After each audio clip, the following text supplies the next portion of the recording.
Further, I pay tribute to the members of my own party who campaigned tirelessly and fiercely on this issue, alongside admirable Waspi campaigners, and I rise to speak in support of Amendment A.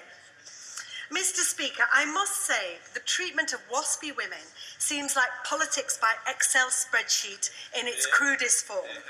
And this decision to make the lives of working class women even harder is one that's thrown the lives of up to 4,100 women in Batley and Spen, as well as many thousands across the country, into turmoil.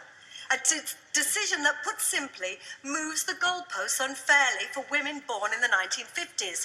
And we've heard plenty of examples from members' constituencies today, and I'd like to share some from mine. One woman works in a care home.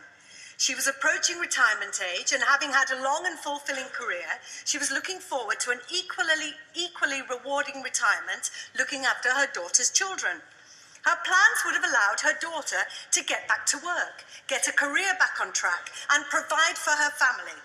However, while I support equalising the pension age, the way it's been clumsily brought in not only means her daughter won't be able to seek the employment she wants due to the cost of childcare, it has caused great and real distress to my constituent, who's genuinely unsure if she'll be able to do such a physically demanding job for another 5 years. Government ministers may remember I asked during question time about the assessment they made regarding the effect and the knock-on effect to families. And to be fair, I received an answer. Unfortunately, not an answer to my question.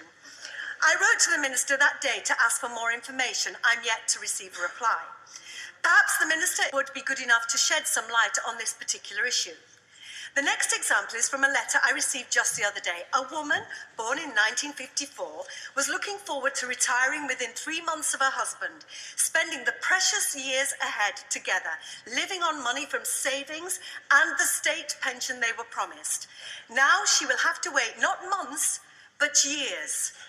So, my constituent... Will my honourable friend give way? I will give way to my honourable friend. I'm grateful to her giving way. Like her, I have a very vibrant Waspi group in Lee. I'm not sure whether she will know, but today the Secretary of State described the government's treatment of Waspi women as fair. How would she consider her constituents, who she's referring to just now, would take those words? I thank my honourable friend for his intervention, and I absolutely agree. This is about fairness, compassion, and more than anything, it's about humanity for people, women especially, who've given so much and contributed to our society and now are left with these very difficult choices, like my constituent.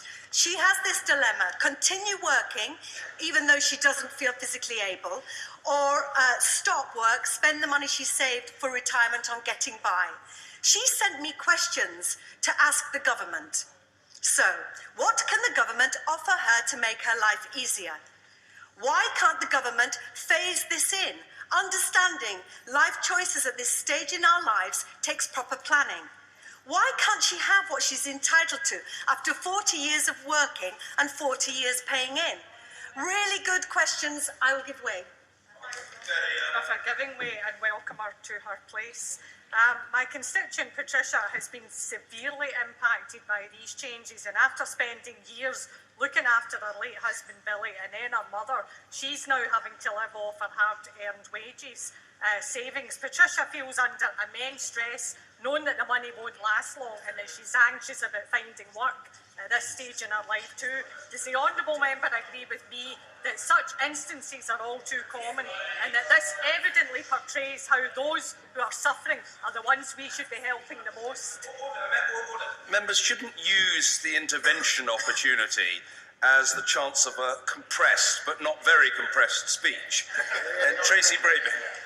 I thank my honourable friend, and I would agree with her that there are many constituents out there who feel the same, because we have felt the anger in this chamber today, and we are very right to be angry. Our constituents' lives have been thrown into turmoil, and I'm aware that the former Prime Minister admitted something had to be done, but we're still waiting. The Chancellor's big finish to his autumn statement, to some laughter on the government benches, was to abolish the autumn statement.